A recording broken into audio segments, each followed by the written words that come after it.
Ramogi Radio, Radio Ramogi, Karchun Jaluo. Weche maka kod kacha, Joluo duto, e piny Luo duto. Radio Ramogi, #1 station for the Luo nation. Ogai madun bura mar Wiper Stephen Kalonzo Musyoka odhi nyime kod seyo jatend piny Kenya William Ruto ewi chik manogolo mondo mi apisas mag obila oti kod magene kinde mag rakore kod jong'anyo. Dia marimsi machon ma South Gemwode kar chung'od bura magem modak gi lit kod kuyo kaluwore kod lal mar nyargi majegni 17 magiserem ng'eyo ndache kuom thuolo ma dweche 2.5 mokadho. Piny owacho kwa mondo mi yaw lalruok gi twak mondo mi oduok piny liet mokwako piny Kenya gie kindeni.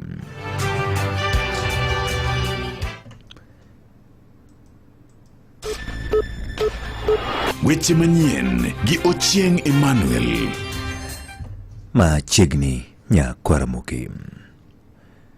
Ogai mar duond bura mar Wiper Stephen Kalonzo Musyoka odhi nyime kod seyo jatend piny Kenya William Ruto kaluwore kod chik manogolo mondo mi apisas mag obila oti kod magina mar chielo tiende jogo mabedo ka ng'anyo ka oyango ni weche machal kama gin mago mok ni kare ka wuok e dho jatend piny monego bed jalno marito ganda jo Kenya kendo kelo ganda jo Kenya kanyakla. Kalonzo ne loso kinde mano yuoro e Lam e kanisa more gwenge mag Mwingi North. Therefore, Mr. Ruto, prepare to pack.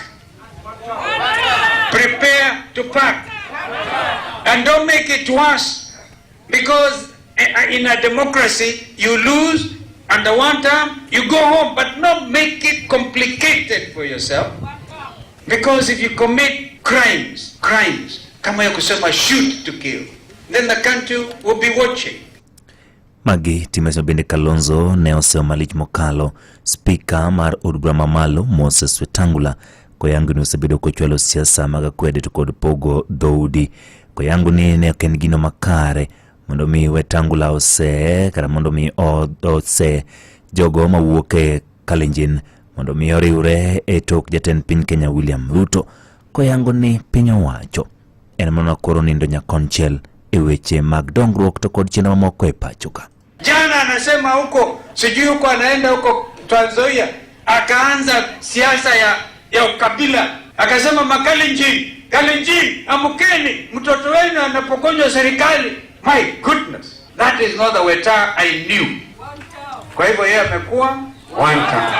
Ati watu waamuke wa Kalenjin waanze kupigana na Wakenya wenzao kwa sababu serikali ni yao. Mbona Moi alikuwa huko not one time, 6 times? Piny owacho kwa mondo mi oyaw dho lalruok gi twak mondo mi oduok piny liet mokwako piny Kenya gi kindeni. Rowere mawuok e kar chung'od bura ma Kasipul e kaunti ma Bay wacho nitie dwaro mar bedo kod winjruok e kind rowere kod piny owacho ka gi twak mane onikwe obeti mosiko e pachoka. Kokadho kuom jakom mar riwruok mar Youth for Youth Calvin Sarogo giwacho ni twak kende e yo manyalo kelo godo kwe e kind piny owacho kod rowere ka bende giyango ni piny owacho onego ti kod teko mokadho tong' e kinde mag rakore kod rowere mowuok oko mar mondo mi ging'any, ka giyango ni rowere bende sani nitiere kod lony to kod ng'eyo ma piny owacho nyalo sumo kowuok kuomgi ka gitwak mondo mi piny Kenya obed makare. I urge the government to give us some listening ear. Let them call us for dialogue so that we sit down, we air our views, they take our views, and they act on our views. Youths are very wise guys. We only act whenever there are things which are not good with us. Whenever our problems are solved, I think everything will be settled. The government should not use excess force towards the youths. Youths are human beings, and they should be given what they want. If in any case they've noticed that there's something, they call them on board. They talk to them and things will be run. And we've seen several orders given by those in power, some saying that we should be shot and some saying we should be shot on the leg. We want to appeal to the government. Please do not shoot us, empower us. Kapolo ntiere weche matiende kod mano jatend migawo ma jotije piny owacho Geoffrey Ruku odok ne piny owacho ma Kenya Kwanza tije mosebedo ka otimo ne oganda jo Kenya. Ruku wacho ni kwet mobalo gi piny owacho serem bedo kod ajenda motegno maginyalo uso ne oganda jo Kenya kopogore gi chwalo sew gi temo pogo oganda jo Kenya e kind dhoudi. Ruku mane loso e skul primar ma Kiangini ward ma Kathonzweni Makueni okwayo oganda jo Kenya mondo mi odong kochung' kamoro achiel kendo siro lwedo piny owacho matiyo. Kama anachukia watu ya wote, kama anachukia watu ya Ukambani, kama anachukia watu ya Makueni, hiyo mpango ya kujenga hiyo manyumba ingekuwa pale? Ingekuwa. Kwa hivyo nataka niwaelezee jambeni, rais wa Kenya ni mtu ambaye anafikiria masilahi ya Wakenya wote. Lakini tuko na shida kubwa katika nchi yetu ya Kenya. Kuna wale wanapenda mambo ya uongo sana. Wale ambao wanapenda vitina. Wale ambao wanapenda kuchochea. Wale ambao wangetaka maneno ya ukabila ingie katika nchi yetu. Kwa hivyo msije mkakuwa na wasiwasi. Watu ya Makueni, watu ya hii constituency, watu ya Kianguni, watu ya Kathonzweni. The President of the Republic of Kenya is fighting day and night for the people of Kenya. And sisi ambao tuko pale karibu na yeye tunamshikilia sawa sawa. Tunamwambia rais usipanduke hapo. Familia mar MC machon ma South Game Ward e karichung bura magem modak gi lit kod kuyo kalore kod lal mar nyargi majigni 17 magi serem ng'eyo ndache kuom thuolo mar dweche 2.5 mokadho. Jojamolo nigi ler. Migosi Ombe wacho ni nyareno ne owuok dala chieng' tarik 26 mar dwe mar Ang'wen e kinde mane ginie rusa to nyaka sani pok onene. An giluonga ni Peter Lolwe Ombe, an former MCA ma South Game Ward. Koro midhiero moro nitie magore kuoma ka. Nyathina manyako ma ja 17 years osomo Alwor Girls Secondary School. Dwe mar Ang'wen kane nyithindo gi oloro ne giduogo dala. Kodong some days to school tarik 26 dwe mar Ang'wen to nyathino owuok. To kaka no wuok no tarik 26 no dwe mar Ang'wen ma nyithindo dhi moyawo school ko onge nyaka kawuono maloso kaeni pok aneno nyathino kendo an gi kuyo maduong' ahinya.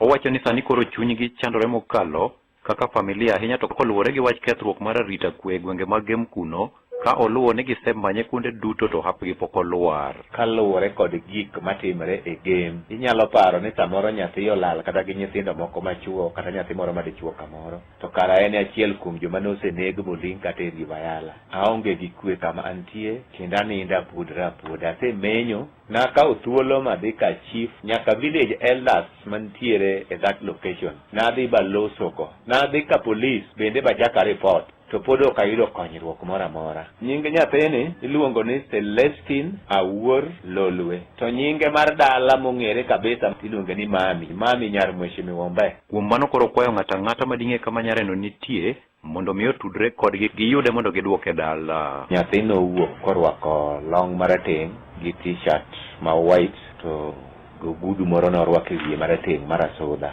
To an awuon noyudo ka wuok ndore gi mtoka riembo taromo kode kar namba Kaudha kar kanisa mar chapel ka. To kaduogo dala tatemo penjo mama ng'e to nyathi maromo go mana korie Kaudha cha to be oseduogo ka to ni pok anene. Koro miyo an akwayo ni ng'ama oneno nyathino to nyalo goyo na sim e namba mar 0725407857 kata ne polis moro amora machiegni kodi. Ne Radio Ramogi e kaunti ma Siaya, an George Amolo. Apisas magobila Narok ogeng'o ne jago moro majegni 53 kuom ne chelo gi magina jago moro majegni 35 oko mar boma ma Narok. Kaluwore kod apisas magobila giduto ne gibedo kod ywaruok e kinde ma chijni ne owuodho magina mane ntiere godo kendo chiele godo kowe kod hinyruok maricho noring kode kar thieth ma Narok County Referral Hospital. Kata kamano noyang no wito ngimane kinde mane ochope kar thieth no. Apisas magobila ne ong'wano $1 mane ntiere godo mane ntiere kod magina 14 ka gidhi nyime kod timo nonro ka bende gitimo nonro ka bedni jagono nen jal mopodhi mar bedo kod magina e seche ma nonro dhi nyime e wi wachno. Mane mokeli giko mar mi weche manyien adimba. Tudri kodwa kanyo kendo ka oromo saa 8 gi saa 9 ne weche moko manyien e machuok saa 10 ibiro do weche kaka gituch e kor gwenge. Mago ne weche manyien gi Ochieng' Emmanuel. En ng'ano manyalo bedo gi geno kuome. En ng'ano manyalo gi yie ni nyalo tero nyithindo e skul kendo duoko gi kok e skul. En ng'ano manyalo geno kuome gi osiki. En ng'ama nyalo geno kuome ni nyalo teri tich kata kain kod safar ma dwa dhi seche mag otieno. Wakelo ni Wigo ma en yorot manyien ma in kod adier ma osetem ma oyud ni en kare. En kod joriembo ma nyalo bedo gi geno. Nitie pesa ma iduoko ni kaka jawuoth sa sa ma itiyo gi Wigo app. Download Wigo app kawuono ko Google Play Store kata App Store kata ndikote machuok ni Wigo kasto iore namba mar 20425 mondo idhi safar ka in gi chir. Wigo, let's go.